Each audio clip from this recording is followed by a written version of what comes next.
అరుణోదయ స్తుతి కార్యక్రమంలో అనుదినము మాతో కలిసి దేవుని స్తుతిస్తున్న మా ప్రియ సోదరి సోదరులకు అందరికీ మన ప్రభువును రక్షకుని యేసుక్రీస్తు అమూల్యమైన నామమున అందరికీ ప్రేమతో వందనాలు. ఉదయకాల మన ధ్యానాంశము దేవుని కోపము చల్లారలేదు. దేవుని కోపము చల్లారలేదు. పరిశుద్ధ గ్రంథమైన బైబిల్లో నుంచి యెషయా గ్రంథము 9వ అధ్యాయము 8 నుంచి 12 వచనాలు చదువుకుందాం. ప్రభువు యాకోబు విషయమై వర్తమానము పంపగా అది ఇశ్రాయేలు వరకు దిగివచ్చి ఉన్నది. అది ఎఫ్రాయిముకును షోమ్రోను నివాసులకును ప్రజలకందరికీ తెలియవలసి ఉన్నది. వారు ఇటుకలతో కట్టినది పడిపోయెను, చెక్కిన రాళ్లతో కట్టుదము రండి. రావి కర్రతో కట్టినది నరకబడెను, వాటికి మారుగా దేవదారు కర్రను వేయుదము రండని అతిశయపడి గర్వముతో చెప్పుకొనుచున్నారు. యెహోవా వాని మీదికి రెజీనునకు విరోధులైన వారిని హెచ్చించుచు వాని శత్రువులను రేపుచున్నాడు. తూర్పున సిరియాయు, పడమట ఫిలిస్తీయులను నోరు తెరిచి ఇశ్రాయేలును మృంగివేయవలనని ఉన్నారు. ఇలాగున జరిగినను ఆయన కోపము చల్లారలేదు. ఆయన బాహు ఇంకనూ చాపబడి ఉన్నది అని చెప్పేసి చూస్తున్నాడు.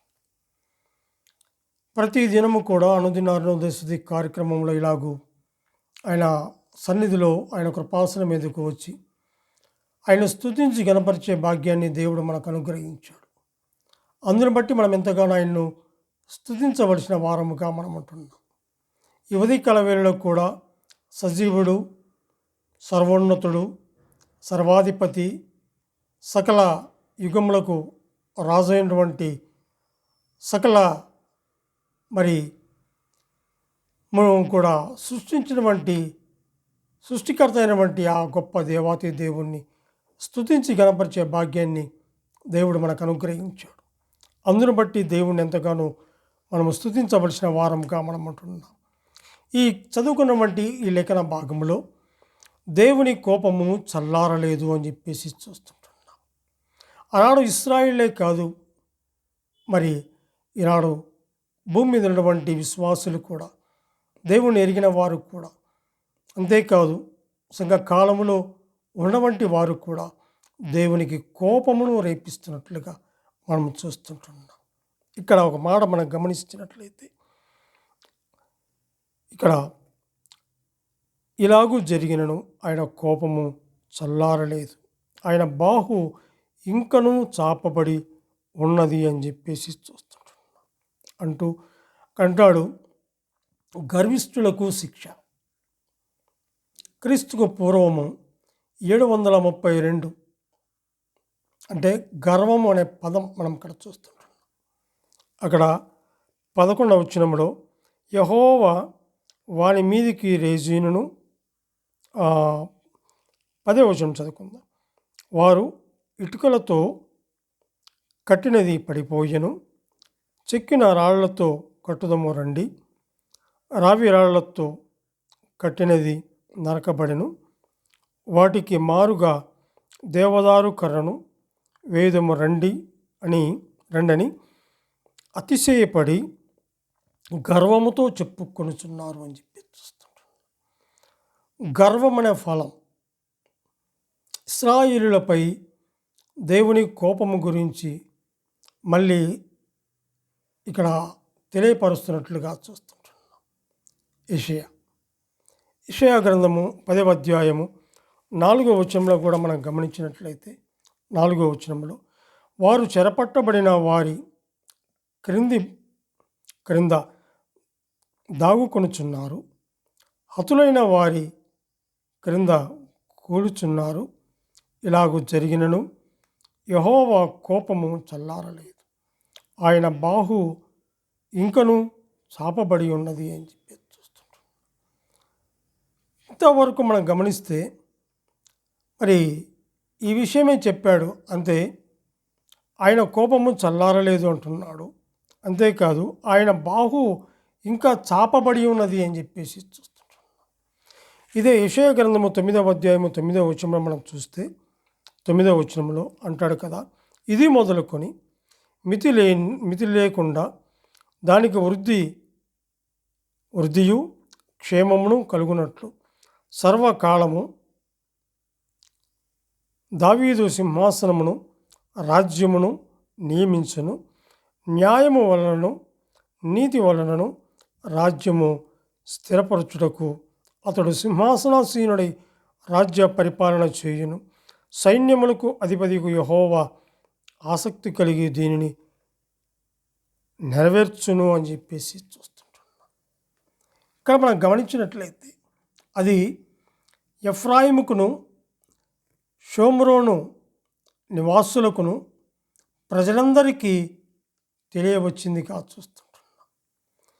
ఎఫ్రాయిము ఉత్తర రాజ్యము అయిన ఇశ్రాయేలు అంతటికి ప్రతినిధిగా ఈ గోత్రము పేరు వాడబడినట్లుగా మనం చూస్తుంటున్నాం.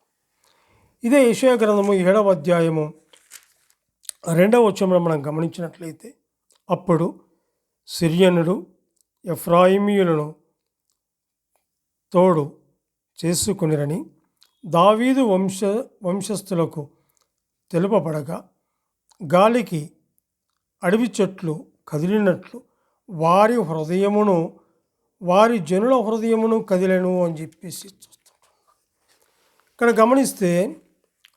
ఇక్కడ గమనించినట్లయితే ఎఫ్రాయిమీయులను తోడుకొని రండని చూస్తుంటున్నాం.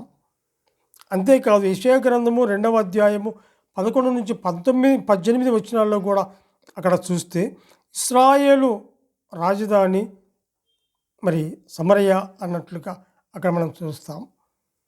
అంతేకాదు యెషయా గ్రంథము 9వ అధ్యాయము 9 నుంచి 12 వచనాల్లో తమ పట్టణాలను తిరిగి కట్టుకునే అవకాశము ఇశ్రాయేలు వారికి ఉండదు. ఏవో కొద్ది పాటి ఆ సైన్యము వచ్చి ఆ కొంత నాశనము చేసినంత మాత్రాన వారిపైన మండుచున్న దేవుని కోపము చల్లారలేదు. దేవుడు వారిని దెబ్బ కొట్టాడు, అయినా వారు పశ్చాత్తాపముతో ఆయన వైపు తిరగలేదు అని చెప్పేసి చూస్తుంటారు. అష్షూరు వారు మరి వారి మూలంగా మరోసారి వారిపై దెబ్బతీస్తున్నట్లుగా చూస్తుంటున్నాం. యెషయా గ్రంథము 9వ అధ్యాయము 12వ వచనంలో మనం గమనించినట్లయితే తూర్పున సిరియాయు పడమట ఫిలిస్తీయులను నోరు తెరిచి ఇశ్రాయేలును మృంగివేయవలనని ఉన్నారు అని చెప్పి చూస్తున్నాం. మృంగివేయవలనని ఆయన కోపము చల్లారలేదు, ఆయన తన బాహు ఇంకా చాపబడి ఉంది. ఈ మాటలే 17వ వచనంలో కూడా మనం గమనించినట్లయితే వారందరూ భక్తిహీనులను దుర్మార్గులై ఉన్నారు, ప్రతి నోరు దుర్భాషలాడును. కాబట్టి ప్రభువు వారి యవనస్తులను చూచి సంతోషింపడు. వారిలో తల్లిదండ్రులు లేని వారై అందైనను వారి విధవరాండ్రందైనను జాలిపడడు. ఇలాగు జరిగినను ఆయన కోపము చల్లారలేదు, ఆయన బాహు ఇంకనూ చాపబడి ఉన్నది అని చెప్పి చూస్తున్నాం. అలాగే 21వ వచనంలో కూడా మనం గమనిస్తే మనిషే ఎఫ్రాయిము మనిషేను భక్షించును. వీరందరూ ఏకీభవించి యూదా మీద పడుదురు. ఇలాగూ జరిగినను ఆయన కోపము చల్లారలేదు, ఆయన బాహు ఇంకా చాపబడి ఉన్నది అని చెప్పేసి చూస్తున్నాడు. ప్రియ సోదరి సోదరుడు, ఆయనకి ఇష్టముగా జీవించాలి. ఆడు ఇశ్రాయేలుపై దేవుని కోపము గురించినటువంటి మళ్ళిన ఆ విషయాన్ని గురించి ఈ అధ్యాయంలో మనం చూస్తుంటున్నాం. అది ఎఫ్రాయిముకును షోమ్రోనుకు నివాసులకును ప్రజలందరికీ తెలియవచ్చింది. అయినా కూడా వాళ్ళు మళ్ళుకొని వారుగా ఉన్నారు. దేవుని కోపము చూస్తూ ఉంటున్నారు. ఆయన కోపము చల్లారలేదు. అక్కడ తన బాహు ఇంకా చాపబడి ఉన్నది. నా ప్రియులారా రండి అని ఆయన పిలుస్తూ ఉన్నాడు. రండి, ఇదిగో శిలువ వేయబడి మరణించి యేసుక్రీస్తు ప్రభువు ప్రకటించబడుతుండగా మీరు రండి, హృదయాలు మార్చుకోండి. దేవునికి నరునికి మధ్యవర్తి ప్రభువైన యేసుక్రీస్తు ప్రభువు ఆయన పిలుస్తున్నాడు. ఈ ఉదయకాల వేళలో ఆయన స్తుతించి ఘనపరిచే భాగ్యాన్ని దేవుడు నీకు నాకు అనుగ్రహించాడు. ఆయన ఎంతో నమ్మదగిన వాడు, గొప్ప దేవుడు, రాజ్యాలను స్థిరపరచువాడు, పట్టణాలను బలపరచువాడు, ఆయన బిడ్డలను శక్తిని ధైర్యం అనుగ్రహించి ముందుకు నడిపించువాడు. అటువంటి గొప్ప దేవుణ్ణి ఈ ఉదయకాల వేళలో ఆయనను స్తుతించవలసిన వారము కావు. ఆయన కోపము చల్లారలేదు, ఆయన బాహు ఇంకా చాపబడి ఉన్నది అని చెప్పి చూస్తుంటున్నాం. అయితే ఇక్కడ గమనించినట్లయితే చివరిగా ఇర్మియా గ్రంథము 10వ అధ్యాయము 25వ వచనంలో కూడా మనం గమనించినట్లయితే, నిన్నెరగని అన్యజనుల మీదను నీ నామమును బట్టి ప్రార్థింపని వంశముల మీదను నీ ఉగ్రతను కుమ్మరించుము. వారు యాకోబును మృంగివేయుచున్నారు. నిర్మూలము చేయవలనని వారు అతని మృంగివేయుచున్నారు. వాని నివాసమును పాడు చేయుచున్నారు అని చెప్పి ఉదయకాల వేళలో ఆయన బాహు ఎంతో గొప్పదో చాపి పిలుస్తూ ఉన్నాడు. రండి, దేవుడు లోకమును ఎంతో ప్రేమించను కాగా తన అద్వితీయ కుమారునిగా పుట్టిన వాడి యందు విశ్వాసముంచువాడు నిత్య జీవం పొందుతాడు, సమాధానాన్ని అనుగ్రహిస్తాడు, నిత్య జీవం అనుగ్రహిస్తాడు, అగ్నిగుండం నుండి తప్పిస్తాడు, పాతాళం నుండి తప్పిస్తాడు. ఆయన నిత్యము ఆయన సన్నిధిలో ఉండే కృపను అనుగ్రహిస్తాడు. దేవుని కోపమునకు మరి తాళ్ళుకొనున్న వాడు ఎవడు?